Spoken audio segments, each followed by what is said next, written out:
On Tuesday, 24th October 2023, members of Parliament eulogized former Minister Henry Kyemba, praising him for living an illustrious and conciliatory life. A man who has served his country with a high level of diligence, a man who took off his time to put down the history of Uganda, what was going on in our country, so that even the future generations would be able to know where our country has come from. I extend my sincere condolences to the bereaved family of the late Honorable Henry Kyemba. And I would like, Right Honorable Speaker, to thank His Excellency General Yoweri Kaguta Museveni for according Honorable Henry Kyemba an official burial.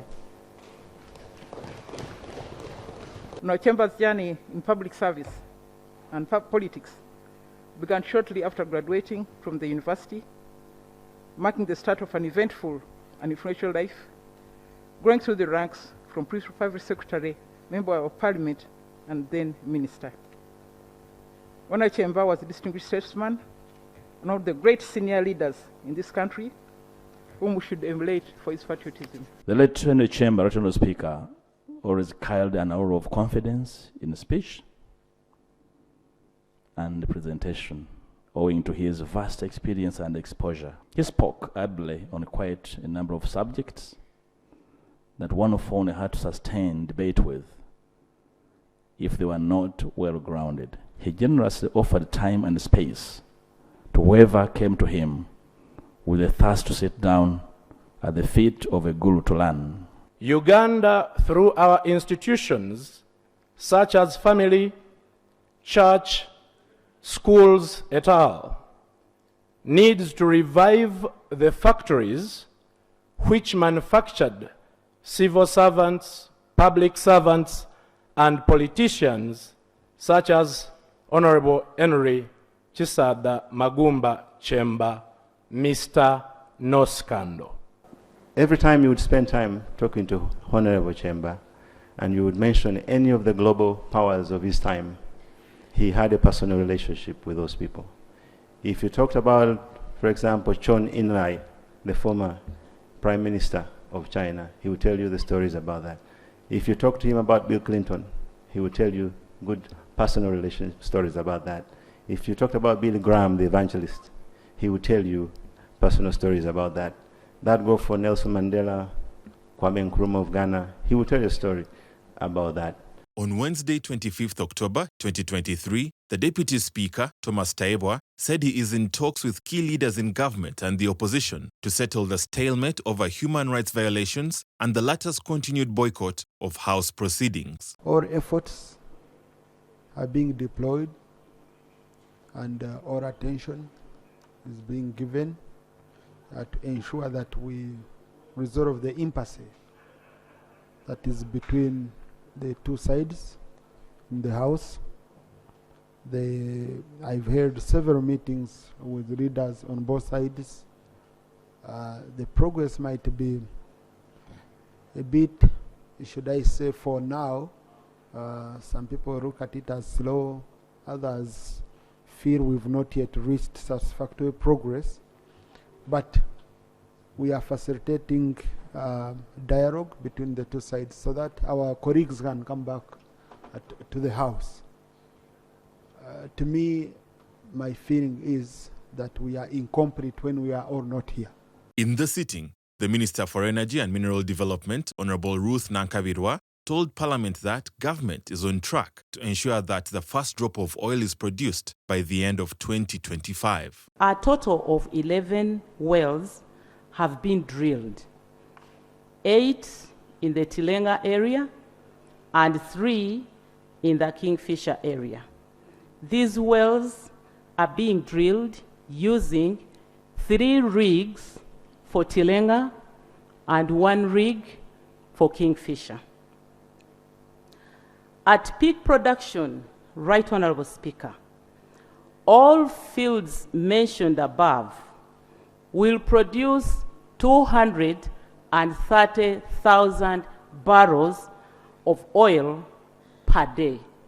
for 5 years. Construction of the central processing facilities, both at Kingfisher and Tilenga, is ongoing and on schedule to be ready by 2025.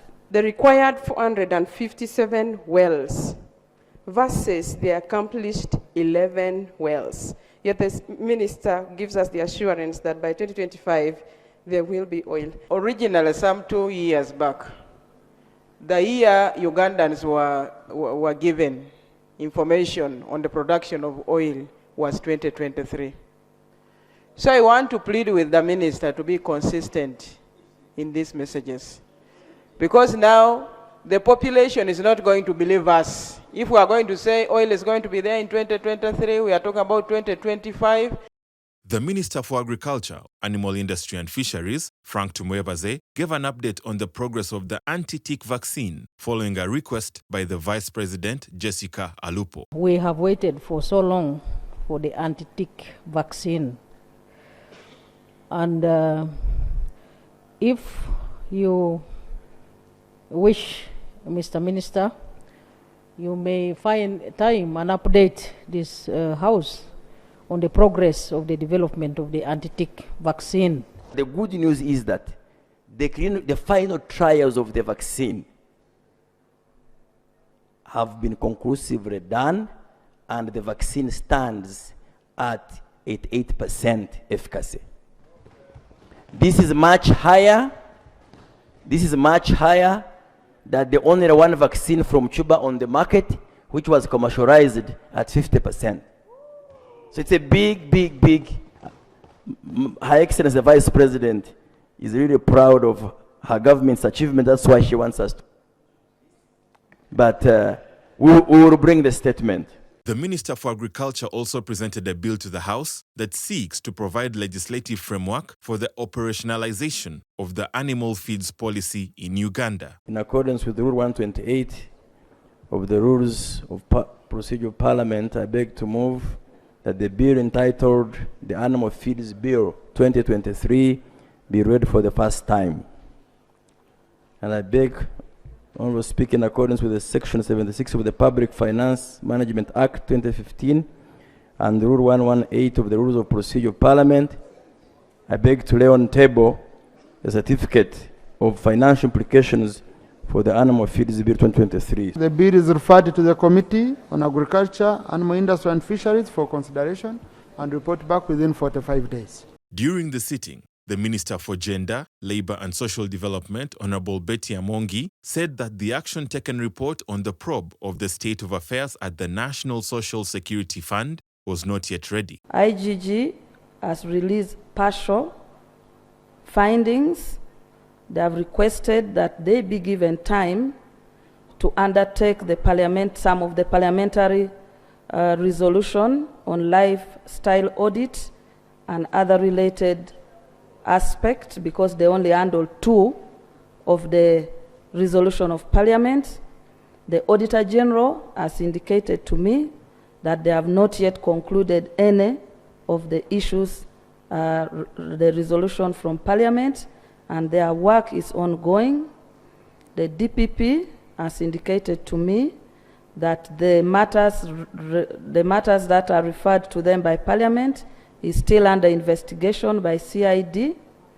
Minister of Finance has written, and I'm in the receipt of their letter, asking NSSF to undertake implementation of the issues under Minister of Finance, and Minister of Gender is coordinating the MDS, but most of the issues that were referred to my ministry were addressed in the IGG partial report.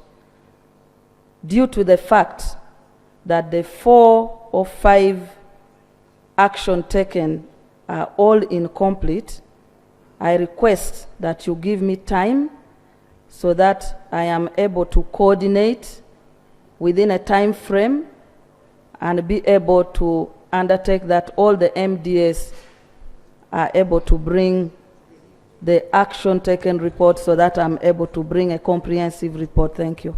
House adjourned to Tuesday at 2 p.m.